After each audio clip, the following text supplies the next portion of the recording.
السلام عليكم الاصدقاء ومرحبا بكم في فيديو جديد. كنتمنى انكم تكونوا بخير وعلى خير وبصحه جيده. بدون اطاله وكالعاده يلا نبدا. اذا تم اختيار يوسف النصيري مهاجم اشبيليه الاسباني ضمن افضل 10 هدافين لسنه 2023 حتى الان بحسب احصائيات نشرها موقع داتا فوت. وجا النصيري في المركز السابع متقدما على نجوم مثل الفرنسي كيليان مبابي.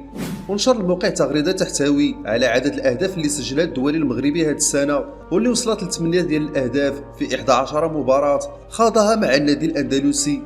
تم اختيار مهاجم اشبيليه من افضل الهدافين هذه السنه بناء على الاهداف اللي سجلها رفقه فريقه منذ عودته من كاس العالم قطر 2022 والتي شهدت بدوره تالق نصيري رفقه المنتخب المغربي بتسجيله هدفين امام كل من كندا والبرتغال.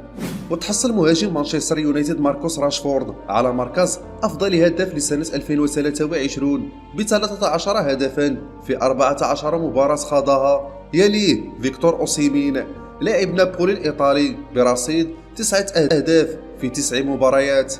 المهم الاصدقاء كنتمنى انكم تشتركوا في القناه وتفعلوا زر ديال الجرس باش توصلوا بكل جديد. تلاقوا في فيديو محسن، الى اللقاء.